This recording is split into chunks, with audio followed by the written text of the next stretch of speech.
Hello there folks, I'm Dan Brown from sortofinteresting.com and today you're joining me on board good old narrowboat Abel's Ark for a look back at my first 6 months on board my second boat. I took 2 years off on dry land between living on my previous boat, narrowboat Tilly, for 4 years and then rejoining the Canal lifestyle with Abel's Ark at the end of April. And believe me, this 6 months has gone before I even knew what was happening. So I suppose without further ado, let's load up some footage from the last 6 months and have a chat about what my thoughts are at this point into my second go at boat life. Right, let's get stuck in.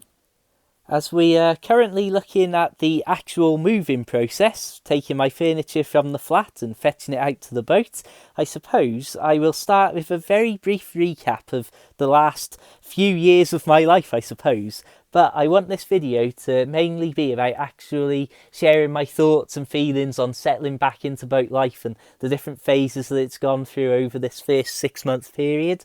And I think that, to sum up very briefly 6 years of my life, I lived on a very small narrowboat for 4 years, then I moved back to dry land for 2 years. Didn't really have any issues with dry land. I don't know if you'd say I got a bit bored or disillusioned or whatever, but I just ended up thinking, you know what, I might as well buy another boat here. And so here we are. I bought Abel's Ark and I'm very happy that I did. It's been a fantastic 6 months. There's certainly been some ups and downs mixed in with it all. But ultimately, it's been a really great time and a really great experience getting to grips with living on a canal boat once again. So I would say, to very, very briefly sum up the first day, to really just put things into context. So I'm obviously overjoyed at being on a boat again and taking my first trip out of the marina here, literally about a 5-minute walk's worth of travelling, and then a peacock randomly turned up. And it was a fantastic experience. I was elated. I was really nervous about steering a bigger boat than I was used to, and being away from the canals for 2 years, steering a boat for the first time in 2 years at all. But after getting over my initial jitters and nerves, I had a fantastic day, fantastic evening, and then the following morning the inverter started to smoke and needed to be replaced, and the water pump started playing up. And I did have a moment then where I was like, okay, right, well, I've got to get this sorted pretty quickly because I need power from my plug sockets, which some of you may know the inverter I replaced it with also blew recently, which was a lot of fun, but that's all sorted and replaced again, and I now know my limits and won't be passing them at all, I can promise you that. But really, in all seriousness, there was that little brief moment where I was like, flipping heck, this is a bit rum here. I've got a boat and already 2 problems within about the first 20 hours or so of moving on board properly, getting out onto the canal. So anyway, I obviously got over that and dealt with it, and I pulled myself together and then went on to really absolutely love the first 2 months, I would say, of boat life. Were sort of the proper settling in times, because obviously you've got odd jobs that you want doing, and just like with a house, there's redecorating and stuff. And honestly, you wouldn't believe how long it took to paint the inside of this boat, because I wanted all of the little finishings in white rather than just doing something much easier and painting it all magnolia. I put magnolia on the walls and white on all like the finishings and trimmings and stuff. And it wasn't so much the amount of painting, there was a little bit of fiddliness in it, but it was the fact that the paint that was on there before, it just seemed really difficult to cover it up, even though it was a light colour itself. It took 3 coats of magnolia to get the paint looking proper and how it should look, and nice and sort of clean looking. But again, it was one of those things, it was infuriating, because obviously I bought this boat and you just want to sort of enjoy it. But of course, it's like every day that you do some painting and it's like, this still needs doing. And me and my granddad, we put a lot of hours into the paintwork, I'll say that much. But ultimately it got done and it looks great and I'm really happy with it. And again, simple things like the little problems that were occurring and getting used to really the different systems on board and the electrics and the water system and how this boat doesn't have a boiler, so you have to run the engine to warm up the water and stuff like that. And it was all that sort of getting used to the things that were different from life before, which was basically I was living on a far more comfortable modern boat, I suppose.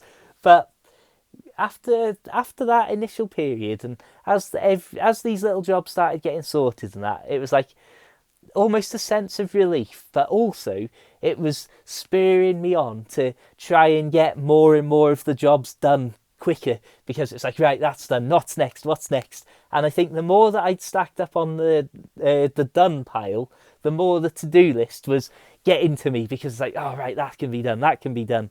And as many of you may know if you've tuned into my videos recently, I almost said October then, August was an absolute disaster of a month. And I was sick multiple times I think about 3 different times during the month. I was literally totally flat on my back in bed, sort of ill. I was being sick, I was dizzy and all over the place. And it started to worry me, because it just kept happening, and I'd be fine for a week and then it'd happen again, and then I might be fine for 2 weeks and it happened again. And I didn't feel completely perfect after I'd sort of recovered for a while. And I do think that a lot of that was down to just literally burning out. And that's a term that I absolutely hate, really. And I just can't think of another way to word it. When I look at that time, I was not only doing all the odd jobs on the boat and all that sort of stuff, I was cycling sometimes 10-mile plus commutes in and out to work, once in the morning and once at night. I was sometimes working full-time hours still, on top of doing the boat jobs, and on top, and this is the important 2 things, of starting to make notes and starting to make early things in writing my next book about boat life. And also the huge thing that was taking up so much of my time and eating so much into my sleeping time, I was producing these half-an-hour long YouTube videos that were made up from just dozens and dozens and dozens of video clips. And they were just taking so much time to do that, on top of doing all the decorating and the boat jobs and all of the actual work in the supermarket as my proper job, and doing all of the cycling commutes in and out to get to work all the time, because you can imagine sometimes my work day would be wake up at whatever time, hop on my bike in 9.5, 10 miles or so, and then do my work for 8 hours, and then hop back on my bike and get back out to the boat, and then start doing videos. And what I'd done in years gone by on my previous narrowboat, I started to do again, of sort of spoiling my own life by just piling on the pressure of, I've got to get this done. And it was just a senseless thing. And I really do think that played a big part in why I think dehydration was playing a part, and I wasn't really on top of my diet like I should have been, and like I had been in the previous years. And one of the things that made it so easy to just eat junk food and stuff like that all the time was the fact that, first of all, it took me ages to get my new cooker on board and get it fitted up to the gas so I could actually cook proper stuff without just doing stuff on a little camping hob. So obviously that was not ideal. But also, just because of being so busy running around, it made it so easy to just be, I'll just nip into the chippy. Chips, cheese and beans. Oh, make it a large one. Go on then. Oh, I tell you what, I'll have a can of Coke. And I just wasn't drinking enough water. That's a huge thing that I'm now constantly doing all the time. Drinking too much water, if there is such a thing.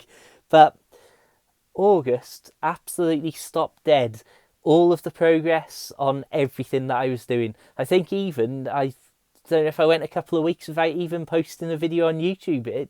Just everything that I was doing, from writing to YouTubing to boat jobs, and even actually going to my proper job. It's so rare in 11 years that I've ever had actual days off work, and phoning up sick was something that I couldn't believe I was actually doing it. It's years and years since my last days off sick. But ultimately, I think that did lead me to then set out into September with a much calmer, much cooler outlook, with much much more sensible goals, I suppose. And it's that warning of August that, in hindsight, I'm grateful for. Although at the time, to be honest, it was quite scary because I was starting to think, what if something more serious is going on here? When I was proper flat on me back in bed, being ill, can't get out, and dizzy. And then I'd be fine for a week, and then it'd happen again, and then it'd be fine for a week, and then it'd happen again. And I'm starting to think, what if there's something more serious up here? What if I'm going to be like this for another month or so? And of course, that starts to make you panic in its own right. But luckily, I've been fine for months now, and hopefully everything's passed.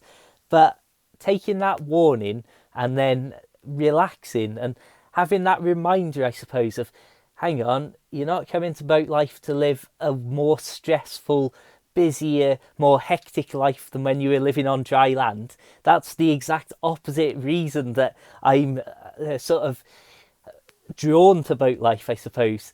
And so, obviously, now when I look at some of this footage on the screen, I mean, it's easy to be able to say, well, this is what I love about boat life. In all seriousness, though, I can honestly say, as much as the nature, the amazing scenery that you've been seeing in this video, and all of that stuff is a huge part of what I love in life in general, whether it's up a mountain or on the towpath, one of the things that I'd underappreciated when I lived on Narrowboat Hilly, and certainly hadn't given it sort of true importance when I'd thought about boat life when I was living back on dry land, one of the major things that I really love and that I can't explain, so the sort of feeling that it gives me, is the incredible peaceful environment, especially now that the holiday traffic's disappeared and there's hardly any boats around and I'm on this amazingly rural canal anyway. It's just absolutely incredible sometimes in the evenings to just be sat on board. There's not a sound outside apart from maybe a bit of wind in the trees, that sort of thing, and just the fire crackling, and that is happiness.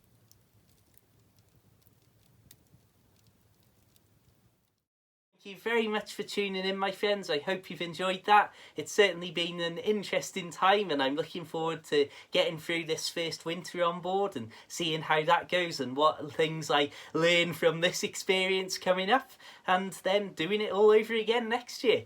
Anyway, I suppose I'll wrap things up and say, if you're interested, then please do consider subscribing and hit the notification bell so that YouTube will actually tell you when I post a new video. Feel free to check out my old videos to see all of my boat life on board Narrowboat Hilly in days gone by, as well as obviously the last 6 months of life on Abel's Ark. And also, if you'd like to know more, if you'd like to help me out, or if you just want a little read sometime, please consider checking out my short boat life books available for the Kindle as a paperback, and even one of them as a little audiobook that I recorded. Anyway, you'll find links to those in the description, or visit narrowboatbooks.com. That'll take you straight to my Amazon author page. And, well, as I say, links in the description to those, as well as, sorry, I lost my train of thought there, as well as things like Facebook and Twitter and Snapchat and Instagram, all of that sort of stuff where I post an awful lot of boaty scenery and random moments of boat life. Until the next time though, my friends, have an absolutely fantastic day, and as always, keep it interesting, keep it boat worthy, and of course, my friends, farewell.